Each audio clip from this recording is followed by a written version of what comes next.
Olá pessoal, firme na rocha.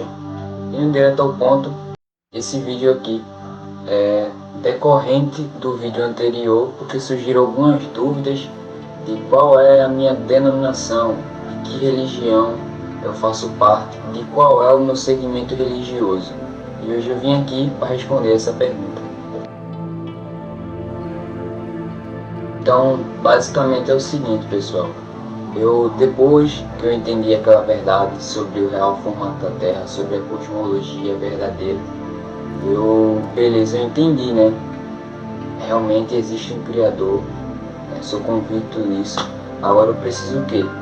Conhecê-lo. Então, meu primeiro passo nunca foi logo para uma denominação, eu fui logo diretamente para as Escrituras, né?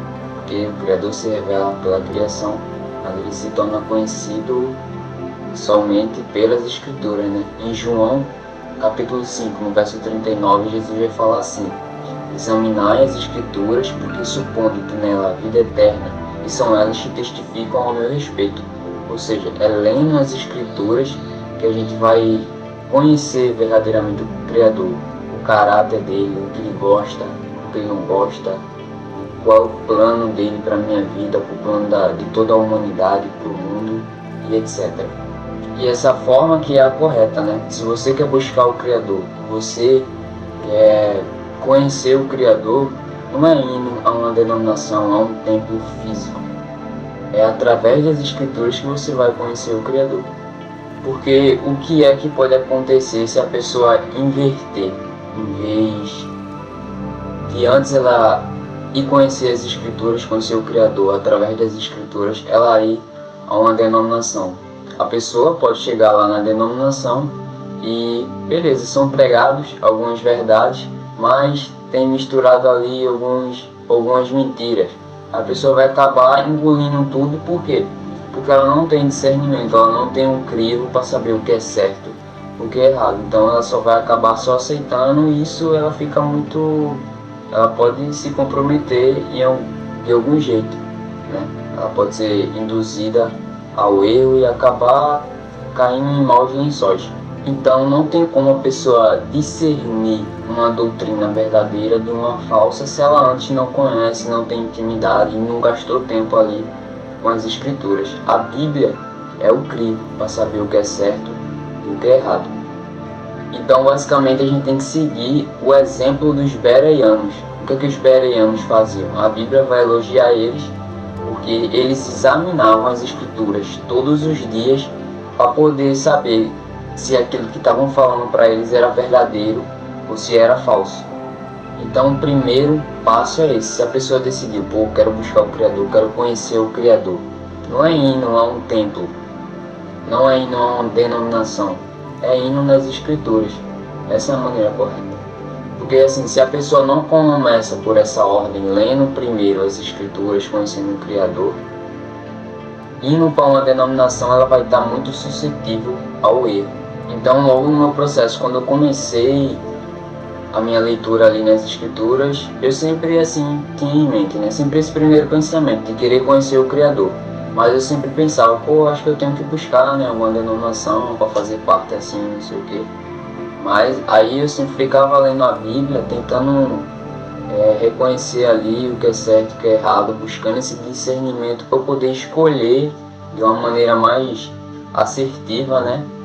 E qual denominação eu vou fazer parte, qual é a que está mais alinhada com as Escrituras. Eu sempre lia com esse pensamento. Eu até cheguei a participar de algumas denominações, não vou citar aqui quais foram, mas eu vi assim que elas acabavam negligenciando ou algo que era muito claro, uma ordenança muito clara das Escrituras, acabava fechando o olho para outras, levava muito ao extremo algumas partes também. Aí eu acabei não participando, só fui visitante ali, vi que não me agradei, né? Vi que não estava muito de acordo e saí. Então, é como eu disse no meu último vídeo, eu sou discípulo de Jesus, porque acaba que, e não tenho nenhuma denominação, porque acaba que as religiões da vida, parece que elas pegam a Bíblia, abrem assim e fica, tá bom, essa parte eu sigo, essa eu sigo, mas essa aqui não. E não é pra gente ser assim, né? Jesus vai falar: aquele que quiser vir a mim, negue-se a si mesmo, tome a sua cruz e me siga. Ou seja, a gente não tem que ficar escolhendo o que seguir. A gente tem que renunciar a tudo e seguir a verdade completa da Bíblia. Não ficar escolhendo, isso aqui eu sigo, isso aqui não, só buscando o que convém. A gente tem que abraçar o pacote completo. Então eu não faço parte de nenhuma denominação por conta disso. Eu não nego, né? Elas aceitam partes ali da verdade da Bíblia, mas não a verdade completa. E deixando claro, né? Eu não faço parte de nenhuma denominação, mas isso não quer dizer que eu não congregue com pessoas, né? Eu congrego através da internet, congrego fisicamente também no presencial, porque essa comunhão com outras pessoas, né, da fé é de suma importância. Em Provérbios 27, no verso 17, fala assim, eu gosto muito desse versículo: como ferro afia o ferro, assim o homem o seu companheiro. Então, quando a gente está ali tendo essa troca de ideias, né, de relacionamento, feito abrir a Bíblia e falar sobre o que a gente está entendendo, como Deus tem falado com a gente, essa relação é muito boa. Quando eu digo que eu não participo de nenhuma denominação, é porque eu não tenho título, sabe? Eu não sou assim, não sou batista, não sou assembleiano, adventista, nada disso. Eu sou, como eu disse, discípulo de Jesus. Então, assim, de todos esses títulos eu não me identifico com nenhuma dessas denominações, né? Como eu disse, batista, assembleiano, presbiteriano, todas essas coisas. Mas tem um título que eu me identifico, né? Que lendo as escrituras eu percebi isso. Os primeiros discípulos de Jesus, eles não eram chamados de cristãos. Isso só foi acontecer depois. Esse termo foi ser usado pelos primeiros discípulos de Jesus depois. Os discípulos de Jesus eram conhecidos como os nazarenos. Não é à toa que, aqui ó, em Atos 24, no verso 5, vai dizer assim: verificamos que este homem é um perturbador, se referindo a Paulo, que promove tumultos entre os judeus pelo mundo todo. Ele é o principal cabeça da seita dos nazarenos, ou seja, era assim que os primeiros discípulos de Jesus eram chamados de nazarenos. Então, eu posso dizer, eu sou um nazareno. É com esses que eu me identifico. Os primeiros discípulos de Jesus, né, o grupo deles também eram chamados de O Caminho, né? E voltando, eles eram chamados de nazarenos por quê? Porque Jesus era conhecido como o Nazareno, então seus discípulos eram chamados de os nazarenos. Mas também o grupo tinha o nome de O Caminho. Veja que em Atos 24, no verso 14, fala assim: confesso, porém, que adoro ao Deus dos nossos antepassados. Quem está falando aqui é Paulo. Como seguidor do caminho, aqui chamam seita. Esse era o nome do grupo dos primeiros discípulos de Jesus, o caminho. Aí no verso 22 do mesmo capítulo de Atos 24, vai falar assim: então Félix, que tinha bom conhecimento do caminho, adiou a causa e disse, e assim continua o verso. Ou seja, se referindo que esse Félix, ele tinha um conhecimento sobre esse grupo, que era denominado de O Caminho. Então, se fosse de eu ter um título, seria esse: Nazareno, né? Membro da denominação da igreja denominada como O Caminho. E nazarenos em hebraico seria o que? Nazirim. E a raiz dessa palavra é netzar, que significa guardar, vigiar, zelar. Ou seja, a característica dos nazarenos é de guardar os mandamentos do Criador, de ser zeloso nas instruções do Eterno, de vigiar, de ser vigilante das instruções do Criador. Não é à toa que está escrito lá em Apocalipse 14, no verso 12, que vai falar sobre a perseverança dos santos, né? São duas características: a guarda dos mandamentos do Criador e o testemunho de Jesus. Essa é a característica dos nazarenos. E por conta dessas duas características, repetindo, né, a guarda dos mandamentos do Criador e o testemunho de Jesus, os nazarenos, desde o início ali, eles sempre eram mal compreendidos, não era bem aceito em nenhum segmento religioso. Por quê? Vamos contextualizar as coisas. Os judeus, a maioria dos judeus lá, eles guardavam os mandamentos na época, mas eles negavam que Jesus era o Messias, o enviado, o ungido de Deus. E aí os judeus não aceitavam eles porque eles criam em Jesus. Mas também os nazarenos também eram mal compreendidos pela maioria dos cristãos. Por quê? Porque os nazarenos criam em Jesus, mas eles seguiam guardando os mandamentos do Criador.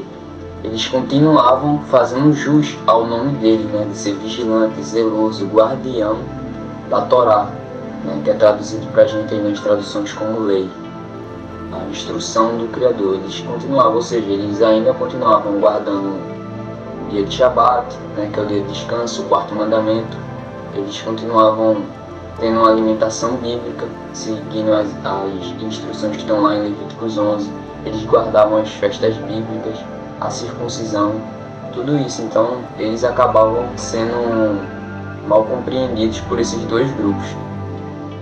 Eram sempre muito perseguidos o grupo dos nazarenos, não só por pessoas, mas a gente vê lá que em Apocalipse 12, no verso 17, vai falar que o dragão se irou contra a mulher e começou a perseguir o seu remanescente. Que é quem? Qual é a característica desse remanescente? A guarda dos mandamentos de Deus e o testemunho de Jesus, ou seja, os nazarenos. E aqui vai uma citação de um documento histórico, né, denominado de Panarion 29, contra os nazarenos, é de Epifânio de Salamina. Ele fala assim: eles, se referindo aos nazarenos, são diferentes dos judeus e diferentes dos cristãos, apenas no seguinte: eles discordam com os judeus por causa de sua fé em Cristo, o Messias, mas eles não estão de acordo com os cristãos porque eles ainda estão acorrentados pela lei, circuncisão, o Shabat e o resto. Então a conclusão é essa: não faço parte de nenhuma denominação.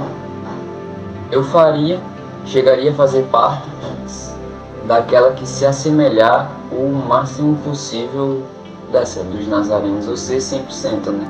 Então o critério para fazer parte de uma denominação é que ela tem essas duas características: a fé em Jesus e a guarda dos mandamentos do Criador. Não só parte dele, mas considerar ele todos os mandamentos. Todos os mandamentos são válidos. Porque o que acontece hoje em dia, né, na maioria das denominações cristãs? Elas seguem, sim, isso eu não nego, elas seguem alguns mandamentos, boa parte deles até, mas acabam negando a validade de outros, falam que não é mais por dia de hoje, que Jesus veio abolir a lei, isso é coisa de judeu, seguir os mandamentos é legalismo, e isso não é verdade. Então muitos cristãos estão por aí, né, seguindo boa parte dos mandamentos, mas estão negando os mandamentos que são válidos, ou seja, eles estão aí profanando o santo dia de Shabat, que é o quarto mandamento, que é traduzido para a gente como sábado, né, mas sábado é uma tradução. No caso, o correto seria Shabat, que significa descanso, cessar, deleite. Esse era a verdadeira palavra, mas traduziram o sábado. Também estão por aí consumindo carne de porco, salsicha, salame, presunto, camarão, frutos do mar. Todas essas coisas que o Criador considera como imundo, imundície, abominação. Não guardam os dias de festa, né? Por exemplo, a Páscoa, que é conhecida como Pêssah, pães ázimos e todas as outras 7 festas. Não guardam, dizem que não valem mais, não é mais para os cristãos a guarda dessas festas, mas comemoram um monte de festa pagã. Isso é muito triste, né? Por exemplo, Natal, Ano Novo, São João, Carnaval. Então é muito triste negarem de comemorar as santas festas do Criador, essas reuniões solenes, mas abraçam a do mundo pagão. Sempre com aquele sofisma teológico, né? Ah, Jesus veio abolir a lei, isso é coisa do Antigo Testamento, era só para judeus, isso não vale mais. Mas em Mateus 5, no verso 17, Jesus vai falar assim: não pensem que eu vim abolir a lei ou os profetas. Não vim para anular, mas vim para cumprir. Ou seja, Jesus deixa muito claro, ele não veio abolir a lei. Aí quem vai falar, e ele disse que veio cumprir, então a gente não precisa cumprir mais. Mas essa palavra cumprir no grego ali original é plero, que significa completar, preencher, tornar pleno. Ou seja, Jesus ele veio trazer como verdadeiramente se cumprir a lei do Criador. Ele não veio abolir, ele veio tornar pleno, plenificar a lei, trazer o real sentido da lei. E no verso 18 ele ainda continua dizendo: até que os céus e a terra passem, nem um jota ou tio se omitirá da lei, até que tudo se cumpra. Se você olhar aí pela sua janela, a terra ainda está aí, o céu ainda está aí, então ainda permanece tudo válido. E para completar de desmantelar nesse sofisma, eu chamo de sofisma, que é misturar. O sofisma é você misturar ali verdade com mentira. E no verso 19 ele vai falar: qualquer pois que desobedecer a qualquer desses mandamentos, ainda que seja dos menores, e assim ensinar os outros, será chamado menor no reino dos céus. Mas aqueles que os cumprir e ensinar, será chamado de grande no reino dos céus. Então, pastores, padres, líderes religiosos que estão ensinando que esses mandamentos não valem mais, não são mais para o dia de hoje, eles vão acabar sendo chamados de menor no reino dos céus, por não estar cumprindo e ensinando os outros a não cumprir. Então, vão ser chamados de menor. Eu cumpro e ensino outras pessoas a cumprir porque eu quero ser grande no reino dos céus. E outra passagem que refuta esse sofisma teológico, né, é o capítulo de Atos 15, né? Todo o contexto ali vem sendo falado de uma discussão que estava havendo entre a Assembleia, né, ali de Jerusalém, e eles estavam tendo aquela discussão, o que os gentios que estão se convertendo devem, quais são os requisitos básicos que os primeiros gentios devem ter para que eles possam congregar aqui com a gente, fazer parte aqui da nossa igreja. Muitos judeus ali que não criam em Jesus como Messias, eles ficavam dizendo: não, para entrar aqui, para fazer parte com a gente, eles vão ter que ser circuncidados, né? Tirar o prepúcio. E a conclusão ali da discussão foi o seguinte: não, a gente não deve exigir isso de quem está se convertendo agora, mas eles vão ter que seguir, no mínimo, esses mandamentos básicos aqui, que vai ser citado lá, em Atos 15, que é o que? Se abster dos alimentos sacrificados aos ídolos, da imoralidade sexual, do consumo de sangue e de animais sufocados. Aí você perceba, deram 4 requisitos básicos. 3 deles é só sobre alimentação.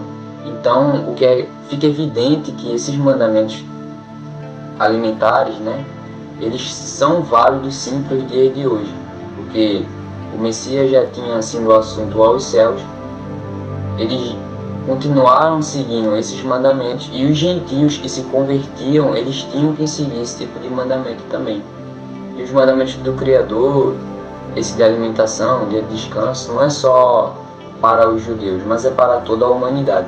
É para todo aquele que quer ter um relacionamento com o Criador. Esses mandamentos são para esses. Todo aquele que tem a fé em Jesus é para seguir esses mandamentos. Todo que quer seguir a Jesus, ele deve obedecer essas instruções, porque Jesus também obedecia. Em 1 João, no capítulo 2, no verso 6, vai falar: aquele que diz estar nele deve andar como ele andou. E Jesus, ele guardava tudo isso, as leis alimentares, ele guardava, santificava o dia de Shabat. E a citação desses 4 requisitos básicos para os gentios, os novos convertidos, não quer dizer que eles só iam seguir esses 4 mandamentos. Esses 4 eram apenas um básico que eles tinham que fazer para poder congregar ali na comunidade primitiva. Porque se fosse só para os gentios seguir essas 4 instruções, não está escrito para eles não matar. Eles podiam matar? Não está escrito não furtar. Eles podiam furtar? Obviamente que não. E essa passagem de Atos 15, além de confirmar que os gentios estariam seguindo as leis alimentares, no próximo verso, no verso 21, confirma também que eles estariam guardando o dia de Shabat. santificando o dia de Shabat, que é o quarto mandamento. A gente vai ver aqui no verso 21. Porque desde os tempos antigos, Moisés é anunciado em todas as cidades, e suas palavras são lidas nas sinagogas a cada Shabat. Ou seja, a cada Shabat, a cada semana ali, os gentios estariam frequentando sinagogas, estariam aprendendo e progredindo na observância, no cumprimento dos mandamentos. Uma semana eles aprendiam sobre tal mandamento, na outra semana eles aprendiam outro, e assim sucessivamente. Porque até chuvar, que é o que é traduzido para a gente como arrependimento, esse processo é um processo. Até chuvar é um processo. Esse abandono do pecado e o retorno aos mandamentos do Criador é um processo. Paulo vai falar, né, que o evangelho é de fé em fé, ele cita também em glória, cada vez maior, ou seja, 1% todo dia que a gente melhora. A gente tem que ser melhor do que nós fomos ontem. Paulo também vai falar que, embora o homem exterior se corrompa, o homem interior se renova dia após dia. Em Provérbios 4, no verso 18, vai falar assim, eu gosto muito desse versículo, que a vereda do justo é semelhante ao alvorecer, brilhando mais e mais até ser dia perfeito. Então, é um processo. Não é do dia para a noite que a gente aprende tudo e começa já a aplicar tudo em nossa vida. Não, é de degrau em degrau. Então essa passagem de Atos 15 refuta todos esses tipos de sofisma, né? Que essas leis não são mais para os gentios e tal, mas a gente percebe aí que é sim, para todo mundo que decide depositar sua fé, sua confiança em Jesus. Perceba que dos 4 requisitos básicos que são pedidos para os novos convertidos, 3 deles são sobre alimentação, né, que é se abster dos sacrifícios aos ídolos, se envolve ali carne sacrificada aos ídolos, se abster do que é sufocado e do sangue. 3 mandamentos que estão baseados nas leis alimentares. Então, sobre esse assunto, né, de guarda de lei, eu poderia me aprofundar muito mais, mas eu tenho o pensamento, né, de gravar vídeos específicos sobre cada tema desse, né, sobre o Shabat, que é o quarto mandamento, sobre alimentação bíblica. Porque se eu for falar tudo aqui agora nesse vídeo, vai ficar um vídeo muito longo, então só dei uma pincelada nesse assunto, mas eu pretendo, e vocês podem ficar na expectativa, que eu vou trazer mais sobre isso, passando a todas as dúvidas. Então, esse foi o vídeo, pessoal, respondendo, né, a pergunta qual é a minha religião, meu segmento religioso. Eu me considero um nazareno, né? Tenho a guarda de todos os mandamentos, não só alguns, todos os mandamentos. E quando eu estou dizendo todos assim, mas eu estou nesse processo de melhoria, né? Eu reconheço que eu não estou obedecendo todos os mandamentos, mas eu estou me esforçando, estou aí na busca de ser melhor do que eu fui ontem, ser 1% melhor todos os dias. Porque se eu estivesse dizendo, né, que estou guardando todos os mandamentos aí, poxa, eu estaria mentindo. Mas é isso, junto com a guarda dos mandamentos, nesse processo eu também tenho uma fé em Jesus. Essa é a minha religião. Então eu peço aí que você deixe o like, se inscreva e até um adendo, né? Não sei se você assistiu o último vídeo, se não assistiu, eu vou deixar aqui no card ou na descrição desse vídeo, você pode ir lá e ver. Mas vai perceber que eu nem fiz questão muito, né, de pedir like, pedir para se inscrever no canal, ativar a notificação, essas coisas, porque meu propósito aqui com esses vídeos não é ser conhecido, se tornar famoso, ou ter visibilidade, né, ter números, estatísticas, essas coisas. Meu propósito aqui é pregar o Evangelho, né, exaltar o Criador. Eu quero que Ele seja visto, né, que essa é a minha missão, esse é o meu propósito aqui na Terra, fazer com que o Criador seja glorificado. Mas a gente tem que reconhecer, né, como funciona esse algoritmo do YouTube. Quando você dá like, quando você se inscreve, você está dizendo que aquele vídeo é bom e ele consegue ser passado para outras pessoas, né? Então eu estou pedindo like, mas não é para mim, é like para o Criador, para que, se você entendeu que esse vídeo aqui é edificante, pode edificar outras pessoas, você quer cooperar de alguma forma, né, para que essa mensagem do Evangelho do Reino seja disseminada, aí você dê aí seu like, compartilhe, se inscreva no canal para contribuir com toda essa obra. Eu sou só um meio pelo qual a mensagem do Criador está sendo passada, né? Estou aqui apenas fazendo meu serviço como um servo, né? Obedecendo a ordenança que o meu mestre me mandou, que é de ir e pregar o Evangelho para toda criatura, ensinando a cada criatura a guardar aquilo que ele ensinou. Então, é produzir boas obras para que o Criador seja glorificado, toda a honra e glória seja dada ao Criador. Então, esse foi o vídeo. Vamos continuar aí na perseverança dos santos, né? A guarda dos mandamentos do Criador, de todos eles, e a fé em Jesus. Vamos para cima, literalmente.